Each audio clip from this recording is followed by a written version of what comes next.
ஜனனி, உன் விஷயத்தை பொறுத்த வரைக்கும் அப்பாக்கு இருக்கிற கோவம் நியாயமானது தானே? நீ என்ன செய்ய போறேங்கிற கிளாரிட்டி உனக்கு இல்லைன்னு அவர் நினைச்சிட்டு இருக்காரு.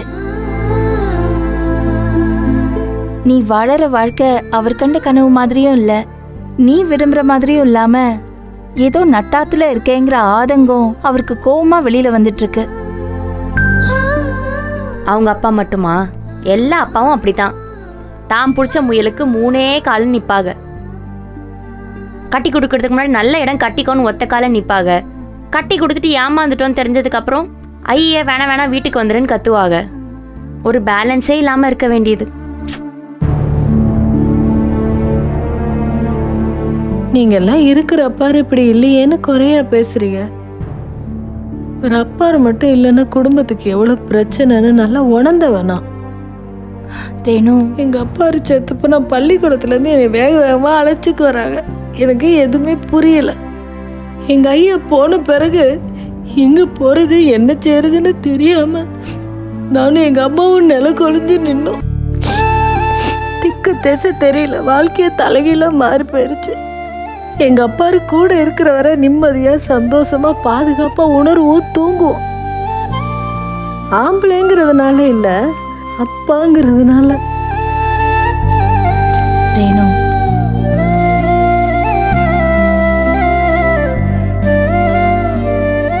எங்க அம்மாக்கெல்லாம் எந்த ஒரு விவரமும் கிடையாதுப்பா. வேலைக்கு போகும் வரும். எப்படியோ பொட்ட புள்ள பிறந்துருச்சு, அதை காப்பாத்தி ஒரு ஆளாக்கி யாரு கையிலையாவது புடிச்சு கொடுத்து ஒரு நல்ல குடும்பத்துல புடிச்சு கொடுத்துடணும். அதுதான் அதுக்கு பாதுகாப்பு அப்படின்னு நினைச்சிக்கே சொல்லிக்கே தெரியும். எங்க அப்பா ஆனா வேற மாதிரி யோசிப்பாரு, வேற மாதிரி பேசுவாரு. ஆனா நம்ம வாழ்க்கை பாதுகாப்பா இருக்கிறதுக்கு கல்யாணம் முக்கியம் இல்ல, அறிவுதான் முக்கியம்னு சொல்லி கொடுத்தது எங்க அப்பாரு தான். அவர் இருந்த வரையிலே நாங்க வாழ்ந்த வாழ்க்கையே வேற, இறந்த பிறகு நாங்க வாழ்ந்த வாழ்க்கை வேற. அவர் போட்ட விதை தான் என்னை காலேஜ் படிப்பு வரைக்கும் கொண்டு போச்சுன்னு சொல்லலாம்.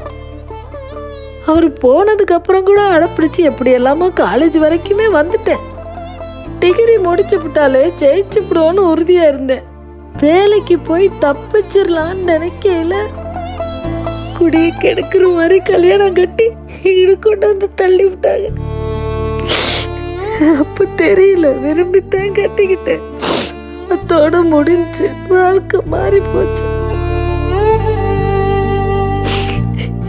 உங்க அப்பா, ஜனனி அப்பா, நந்தினி அப்பா எல்லாம் பார்க்கல, அவங்க கோவப்படையில நான் எத்தனை நாள் நினைச்சு பார்த்திருக்கேன் தெரியுமா? எங்க அப்பா ஏன் செத்து போயிட்டாருன்னு நினைப்பேன். எங்க ஐயா இருந்தா கூட தானே இப்படி கோவப்பட்டு ஆதங்கப்பட்டு பேசுவாரு. ஒன்னுத்துக்கும் இல்லைன்னா அப்படி பேசவாது உசுரோட இருந்திருக்கலான்னு எனக்கு தோணும். ஆனா ஒரு கோவமே பட மாட்டாரு தெரியுமா? அவர் கோவப்பட்டு பார்த்து எனக்கு ஞாபகமே இல்லை. எதுக்கா இருந்தாலும் சிரிச்சுக்கே இருப்பாரு. எங்க அம்மா தான் கோவப்படும், அதுக்கு கூட அமைதியாவே இருப்பாரு. எவ்வளவு சண்டையா இருந்தாலும் சிரிக்க வச்சு விடுவாரு. அவசரப்பட்டு ஒரு காரியத்தை செய்ய மாட்டாரு, அதட்ட மாட்டாரு. அவரு வாழ்க்கையில நடந்த ஒரே அவசரம் அவரோட சாவுதான். அவசரப்பட்டு போய் சேர்ந்துட்டு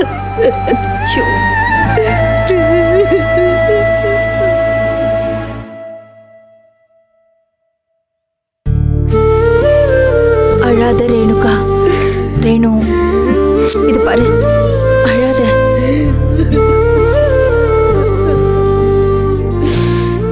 அதுக்கு பிறகு எல்லாம் அம்மா தானே ஆயிப்போச்சு. அதுக்கு நான் எனக்கு அதுவும் ரொம்ப கஷ்டப்பட்டுச்சு பாவம்.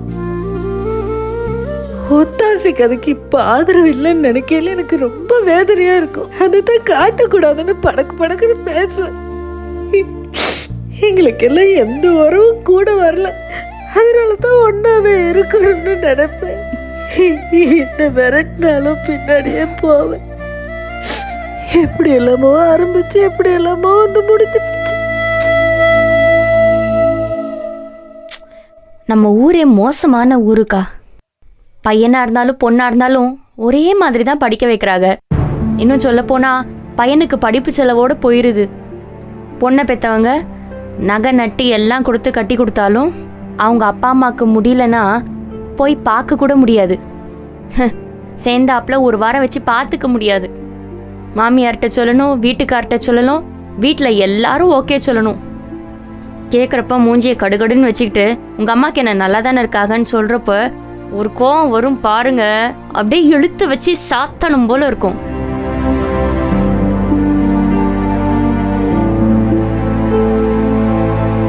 இவங்க அப்பா அம்மாவெல்லாம் தங்கத்தில் செஞ்சு வச்சிருக்காங்க, நம்ம அப்பா அம்மாலாம் என்ன தகரத்தையா செஞ்சு வச்சிருக்காங்க.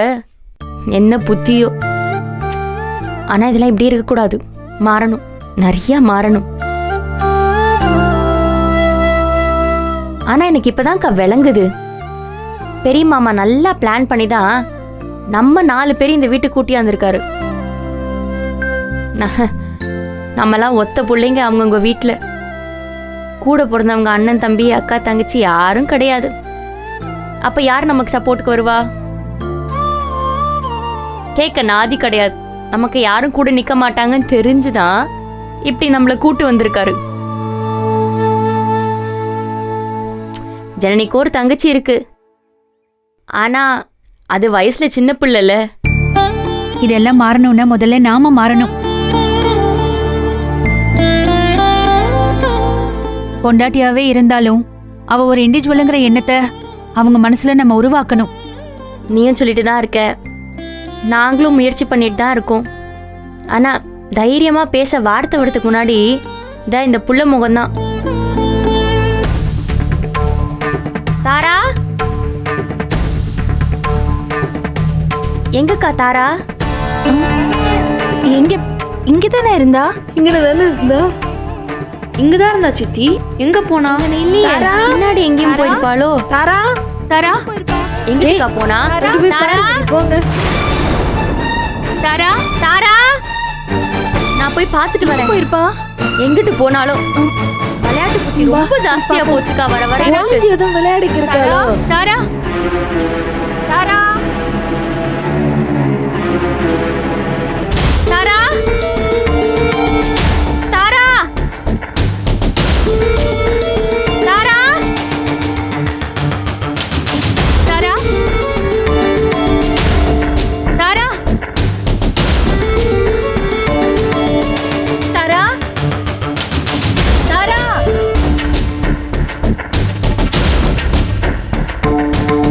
நல்லா பாத்தீங்களா? பின்னால ரேணுகா. அங்கிட்டு எங்கேயும் இல்லக்கா. உள்ள தேடி என்ன நந்தினி? அங்க எங்கேயுமே இல்லக்கா. தாராவை காணும்க்கா. எனக்கு பயமா இருக்கு. அவளை காணும்க்கா. அவளை காணும். இல்லக்கா, எங்கேயுமே காணும்க்கா. நந்தினி, ரொம்ப தூரம்லாம் போக மாட்டாக்கா. அம்மா, சரி இரு இரு, நீ அமைதியா இரு. இங்கதான் இரு. வாங்க. தாரா, உடம்பு முடியாம போயிட்டு ஓட முடியாது. இரு, இரு. தாரா.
ஏய், என்ன அழுதுகிட்டு இருக்க?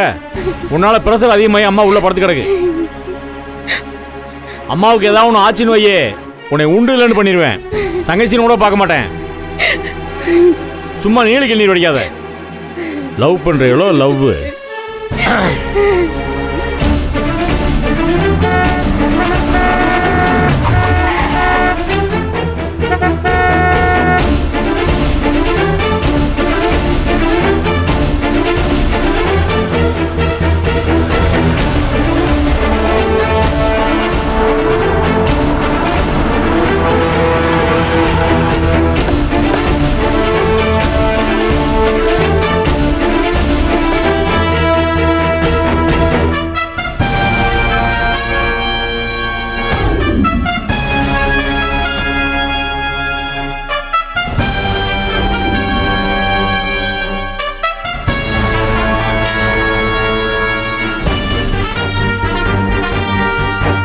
வாங்கப்பா வாங்க. என்னாச்சு? யாராவன்? என்ன போச்சு? மான மரியாதை எல்லாத்தையும் இவ குழி தோண்டி போச்சிட்டான். சரியான ஃப்ராடுன. அவன் சொன்னது எல்லாமே உண்மைதான். எஸ்கேஆர் பையன் பின்னாடி சுத்தினது இவதான். எல்லா திருட்டு வேலையும் பார்த்திருக்கான். பண்றதையும் பண்ணி என்ன நின்னுட்டு இருக்க? என்ன அடிக்கிற? என்ன அடிக்கிற? பொம்பளை புள்ளி அடிக்கிற நீ? வீட்டை விட்டு துரத்துன. என் தங்கச்சியும் ஒரு மண்ணு இல்ல.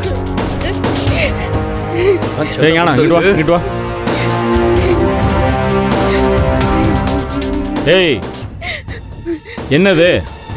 அது எஸ்கேஆர் தம்பி இல்லைன்னு சொன்னீல, சத்தியம் பண்ண இல்ல. அப்படி இருந்தா என்னை வெட்டி போட்டுருக்கன்னு சொன்னீல. இப்ப நான் என்ன செய்ய? என்ன செய்யன்னு சொல்லு. இவன் சொல்றதெல்லாம் எதுக்கு நான் கேட்டுட்டு இருக்கீங்க?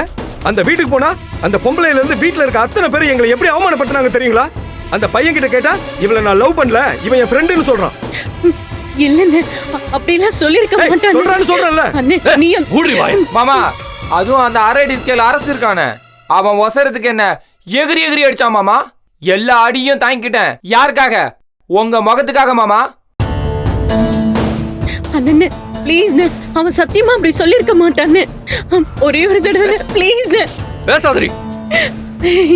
மானத்தை வாங்குறதுக்காக அந்த எஸ்கேஆர் வேணும்னே உள்ள வந்திருக்கான். விட மாட்டேன். நீ போ வெளிய.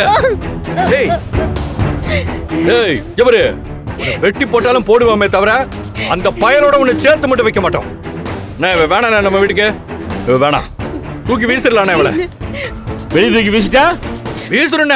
இவ்வளவு வெளியே தூக்கி வீசிட்டா வீசுங்க, எல்லாம் சரியா போயிருமா? ஓட்டும். வசதியா போயிடும். அவனை கூட்டிட்டு ஊரை விட்டு ஓடிடுவா. மதுரையில நம்ம மானம் கட்டு நிக்க. மதுரையே சிரிக்கும்டா. அண்ணே, அவன் தான் லவ் பண்ணலன்னு சொல்றான்லண்ணே. எதுக்குண்ணே நம்ம வருத்தப்பட்டுக்கிட்டு இருக்கணும்? இவளுக்கு வேற கல்யாணம் பண்ணிட்டு போனா என்ன?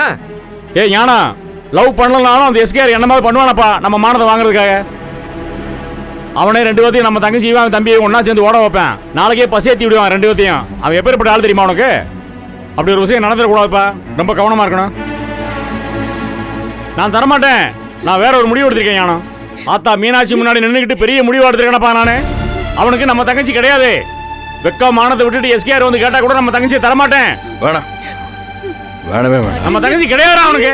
வேண்டாண்ணே, வேண்டாம். இவளை யாருக்கு கட்டி கொடு? ஓடி. இவளுக்கு யார் மாப்பிள்ள தெரியுமா? கரியாளன் தானே அவளுக்கு மாப்பிள்ள. மாமா ஆசீர்வாதம் பண்ணுங்க மாமா. இவன் தான் என் மாப்பிள்ள. அண்ணே, இவன் தான் மாப்பிள்ள. இவனுக்கு தான் கட்டி கொடுக்க போறேன். அண்ணே இப்படி கோவத்துல முடிவெடுக்காதே ப்ளீஸ். நீ ஆச்சு சொல்லு ப்ளீஸ். சும்மா நிறுத்துறி. ஏய் கதிரே, இங்க பாரு. மீனாட்சி முன்னாடி வச்சு இந்த முடிவு எடுத்திருக்கேன். சாதாரண முடிவு இல்லப்பா அது. இவன் தான் நம்ம வீட்டு மாப்பிள்ள. அண்ணே வேண்டாண்ணே. மாமா நீங்க கவலைப்படாதீங்க மாமா. உங்க கலங்கத்தை நான் துடைக்கிறேன் மாமா. ஏதோ அந்த பையன் கூட ஆதிரா தப்பே பண்ணிருந்தாலும் நான் வாழ்க்கை கொடுக்குறேன் மாமா. ஆனா இந்த வாட்டி மட்டும் விட்டு கொடுத்துறாதீங்க மாமா. ஏய் கரியாளா, இருறா, பொறுமையா இருறா. பொங்கல் முடியட்டும்டா. பொங்கல் வரைக்கும் பொறுமையா இரு. பொங்கலுக்கு வீட்டுல ஒரு துக்க காரியம் நடக்க வேண்டியிருக்கு. அதுக்காக தான் நான் காத்துட்டு இருக்கேன். துக்க காரியம் நடந்தா ஒரு நல்ல காரியம் நடக்கணும்னு சொல்லுவாங்க. அது துக்க காரியம், இது நல்ல காரியம். புரியுதா? புரியுது மாமா. நீ எதுக்கும் கவலைப்படாம பொறுமையா இரு. சரி மாமா. சரி ப்ளீஸ். யானா, யானை படுத்தா குதிரை மட்டம்னு சொல்லுவாங்க. இந்த நிலைமையை புரிஞ்சுக்கிட்டு எஸ்கேஆர் தம்பியை வச்சு நம்மகிட்ட விளையாட்டு காட்டுறேன்.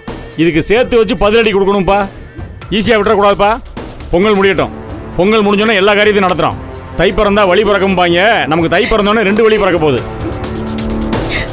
அண்ணே ப்ளீஸ் கொஞ்சம் புரிஞ்சுக்கொன்னு ப்ளீஸ் என்ன, என்ன, அண்ணே டேய், அண்ணே வாங்க. ப்ளீஸ் ஏய், அண்ணே வாடி. வேண்டாம் வா. அண்ணே வாடிங்க. அண்ணே போ. போ. போலாம் மேல.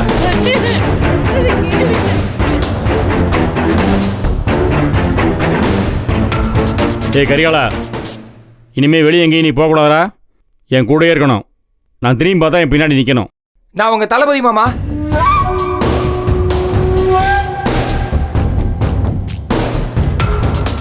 ஞானா, தைப்பொங்கல் முடிஞ்சோன்னே இந்த கல்யாணத்தை நடத்தி ஆகணும்பா. அதில் எந்த மாற்றமும் கிடையாது. நீ என்ன நினைக்கிற? கண்டிப்பாண்ணே, உயிரே போனாலும் உங்க கூட நிப்பண்ணே. இது போதும்ப்பா எனக்கு. இது போதும். ஜாம் ஜாம்னு நடத்துறானே இல்லையான்னு பாரு. மாமா டேய், ரொம்ப தேங்க்ஸ் மாமா. நல்லா ஏய், கண் கலங்க கூடாது. சரிங்க மாமா. நான் இருக்கேன், எல்லாத்தையும் பார்த்துக்கிருவேன். ஆத்தா மீனாட்சி முன்னாடி வச்சு இவ்வளோ பெரிய முடிவு எடுத்திருக்கேன். இந்த கல்யாணத்தை நடத்தி காட்டுறானா இல்லையான்னு மட்டும் பாரு. குணசேகரன் பிடிவாதம் உனக்கு தெரியாது, புரியுதா? கண் கலங்காத, நான் பார்த்துக்கிறேன். இந்த வீட்டு மரும வேண்டாம் நீயே. ஆமா மாமா. தைரியமா இருக்கணும்.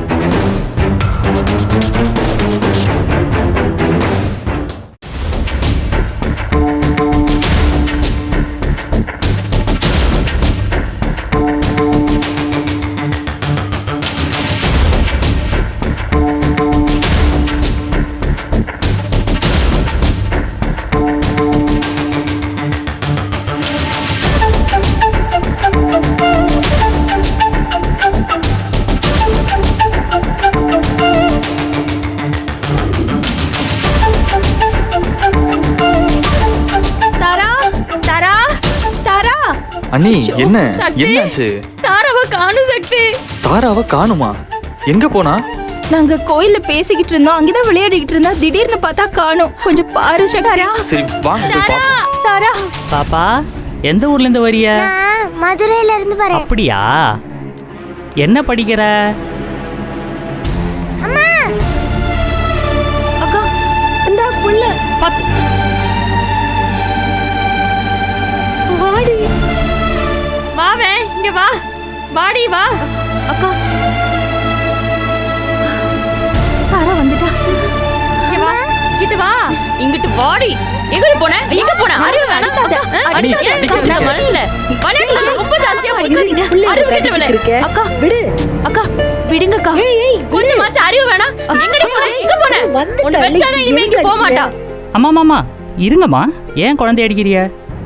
குழந்தை நம்ம குழந்தைங்களா? ஏன் குழந்தைங்க? ஓ, நல்லது நல்லது. எங்கடி போன? இங்கதாம்மா, விவரம் தெரியாத நின்றுட்டு இருந்துச்சு. என்ன ஏதுன்னு கேட்டு கூட்டியாந்த. ஏய், உன்னை அங்கிட்டு இங்கிட்டு எங்கேயும் போகாத. எவனாவது உன்னை தூக்கிட்டு போயிருவான்னு சொல்லிருக்கேனா இல்லையா? அம்மா, நான் தூக்கிட்டு தாம்மா வந்தேன். ஐயோ சார், நான் உங்களை சொல்லல சார். மெட்ராஸ்ல இருந்து வரீங்களாம்மா நீங்க? இல்லங்க, மதுரை. அப்படிங்களா? நல்லது. அம்மா, இது சிட்டி மாதிரி கிடையாதுமா புள்ளைய தூக்கிட்டு போறதுக்கு. இது கிராமம். 10 வருஷம் ஆனாலும் பிள்ளைங்க இங்கே தான் பத்திரமா இருக்கும். 10 வருஷம் இங்கனே என் பிள்ளைய விட்டுட்டு போயிட்டு நான் என்னங்க பண்ண போறேன்? பேசாம இரு. அவரே பிள்ளைய திருப்பி கொண்டு வந்து கொடுத்துருக்காரு. அவர்கிட்ட போய் நக்கல் அடிச்சுக்கிருக்க. Thanks sir. இந்த ஊருங்களா நீங்க? இல்லைம்மா, பக்கத்து ஊர். என் பேர் முல்லை வேந்த. ஷார்ட்டாகவும் செல்லமாகவும் முல்லைன்னு கூப்பிடுவாங்க. ஓ சரி சரி. நல்ல பேரு. பேருக்கு ஏத்த மாதிரி உதவி செஞ்சிருக்கீங்க, ரொம்ப நன்றி. பிள்ளைய காணோன்னு ரொம்ப பதறிட்டோம். மா, சுட்டு வட்டாரத்தில் 25 கிராமம் இருக்கு. இங்கே இருக்கிறவங்க எல்லாருமே தங்கமான மனசுக்காரங்க. மதுரையிலேருந்து வந்திருக்கீங்களே, கோயிலுக்காமா? இல்லைங்க, பட்டம்மான்னு எங்கள் அப்பா தான் இருக்காங்க. அவங்க வீட்டை பார்க்க வந்திருக்கோம்.